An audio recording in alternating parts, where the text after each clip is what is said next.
No.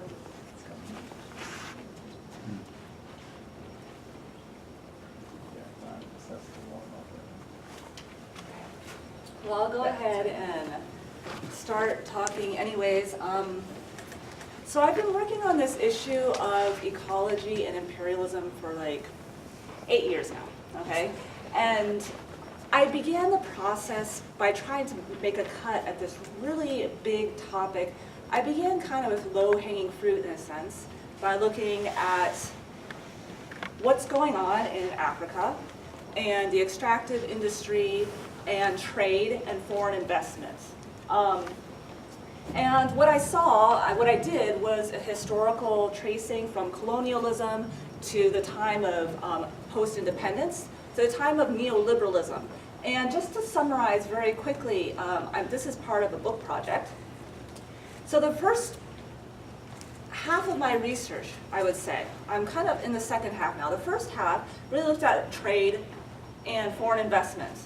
And to really summarize what I think is going on in the first half of my research is just to say that globalization as we know it is not, we talk about it as this, transfer of technology and economic integration. I think of globalization really as something that has been created by the internationalization and the concentration of capital.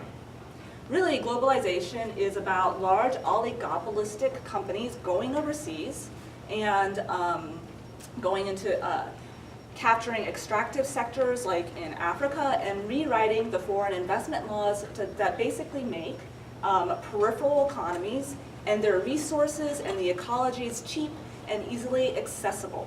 Okay? And trade patterns that reinforce this, that reinforce the place of certain countries in the so-called periphery as exporters of natural resources. So I worked on this for a number of years. I traced the evolution historically of foreign investment and the evolution of trade policies. And in the past recent years, I've begun to feel like I'm missing something really big, and I'm missing finance. Like, how do we're living in a world right now where the financial sector has unprecedented power. Well, you could say that this power started, before the Great Depression, but for a long time, there was a clampdown on the power. And the growth of financial sector is a very big part of the entire neoliberal package. So for me, I'm thinking, how do I even begin to make this connection between finance capital, and imperialism, and ecology? So this is an ongoing project. I haven't yet dug in as much to the empirical analysis, which I'm going to do. But what I want to share for you today is some of the kind of major questions and theoretical underpinnings for this project that I'm undertaking, which is this last half of the book. So we're in an era of finance capital. Holfording talked about this as an increasing concentration and centralization of capital in large corporations, in cartels, in trusts, and banks. It's been some time since Holfording, but we have seen a growth of concentration of capital, and for some reason this is moving. It's okay. the, yeah. So there is a filtering of real investment. Marxists have pointed to the falling rate of profit, and this, what I'm going to try to put together here is a whole bunch of different contradictions of capitalism and bring them all together. So there's this kind of crisis of overaccumulation, okay? So in our economy, the financial sector is growing, but we're having faltering real investment and we're having stagnating wages. And when I say like overaccumulation, that means there's just a shit ton of money in the financial sector. And where is that going? It's going to the top 1%. People aren't making their money from their wages. You can say that that's normal, but this trend has only worsened under neoliberalism. So it's an overaccumulation. And there's a financialization of everything, control of all areas of the economy by finance. So what does this mean for the global ecology? What does this mean for imperialism? This is a question I'm asking. And how do we go about developing a deeper analysis of the role of finance capital in modern imperialism and the consequences for peripheral natures? One, I think we have to recognize that finance capital is really part of a larger restructuring of the global economy since the 1980s, along the ceaseless pursuit of capital accumulation by large multinational corporations. And two, we have to also recognize this has gone hand in hand with what some scholars have talked about as a neoliberalization of peripheral natures. So we've seen this, this has been mentioned in so many different ways.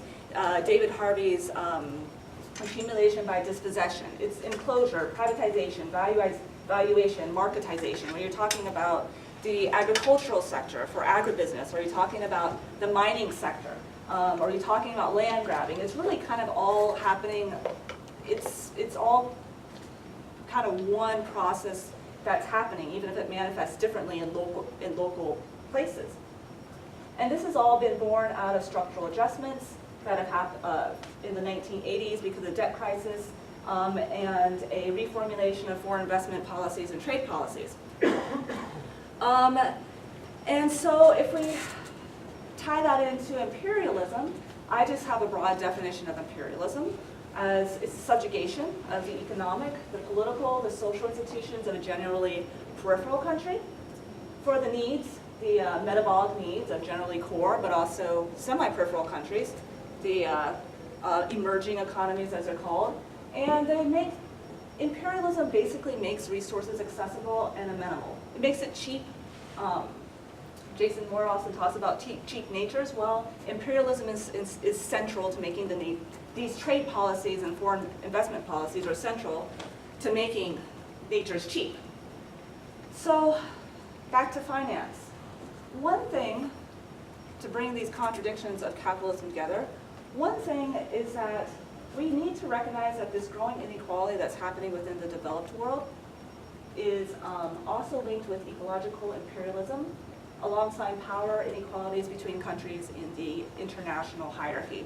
So one of the reasons why inequality is increasing in the global north is because a lot of our money is going to the financial sector.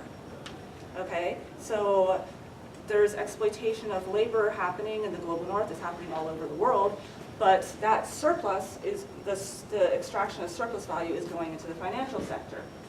And it's making its way overseas, investing in peripheral natures. And I say that we need to bring back Marx into the picture for the theory of fictitious capital, to demystify the capitalist relations of production that are underpinning interest and credit.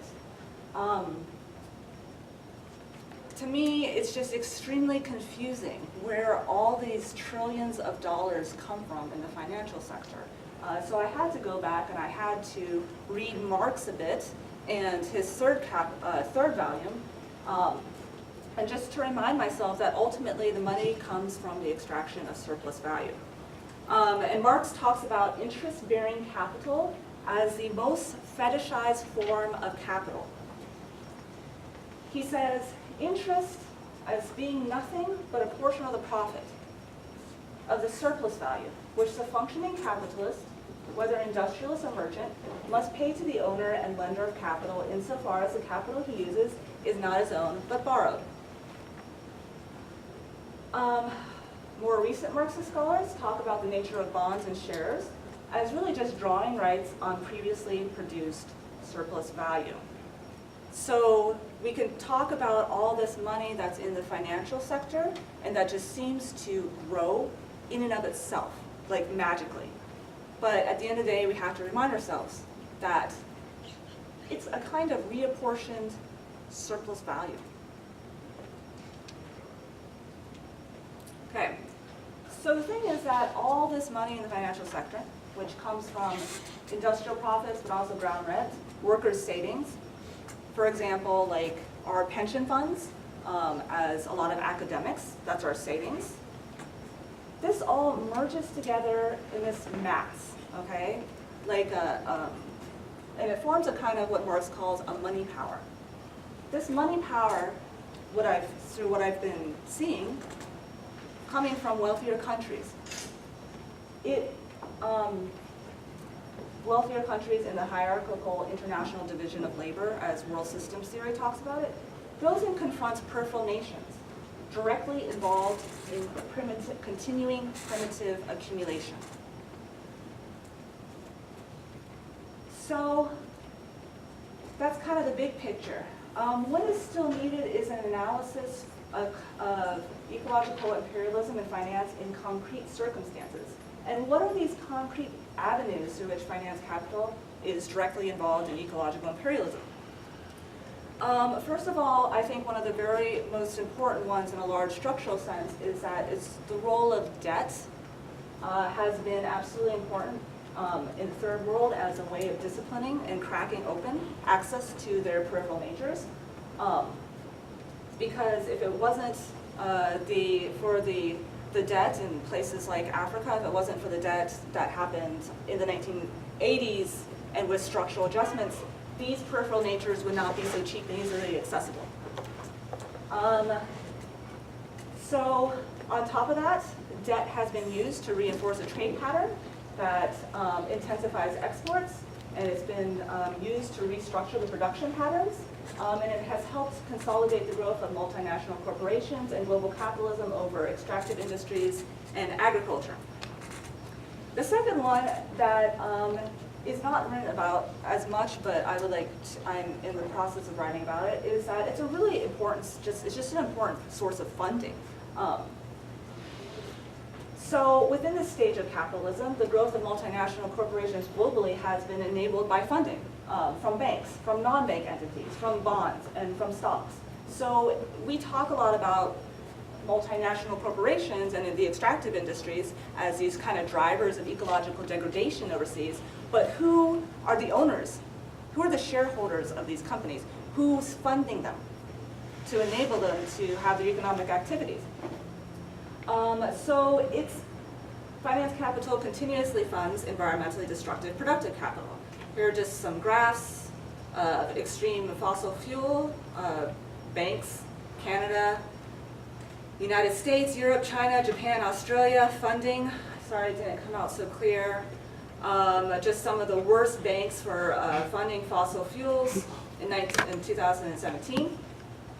Some of the top predators and underwriters linking deforestation in Southeast Asia for deforestation activities, and top bondholders and shareholders. And some of these are just enormous financial institutions. For example, BlackRock, I was looking at, and you know, a statistic I've seen is that BlackRock, this giant financial institution, is responsible for something like 32% of the climate change because it holds trillions of dollars worth of assets, which is pulled together and then reinvested in fossil fuels. So in this source of funding, there's multiple components that are coming together. First, we have the growth of material demand for a global economy that's growing bigger and bigger, plus an environmental crisis at the same time. So there's growing economy and depletion and degradation at the same time. So it makes remaining peripheral natures very attractive.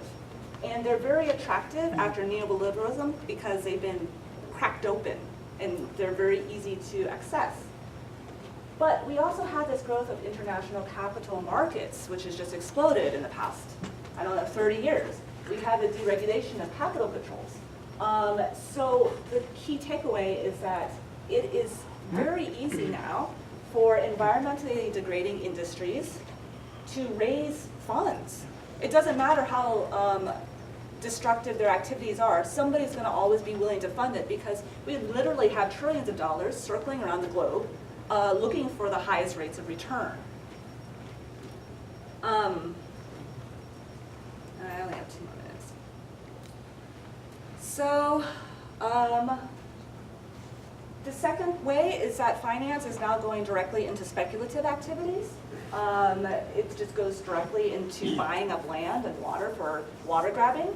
And this is also this kind of perverse logic of there's growing ecological crisis and there's growing financial crisis at the same time, and they come together to invest in things like water and land, which, because of the environmental crisis, is making those investments very attractive. So simply put, this kind of speculation really is just an enclosure of the commons, which is driving up the prices. So I'm having to skip over a little bit, but so just to basically summarize what I was saying, basic contradictions of capital are happening in the form of overaccumulation and overproduction.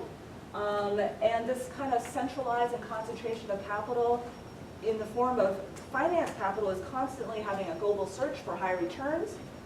It's resulting in a growth of international capital markets and deregulation of capital controls.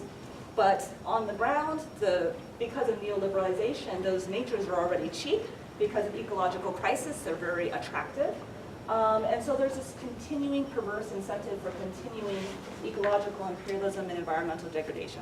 It's kind of like a machine that keeps on going because of the vast amount of money behind it. Okay.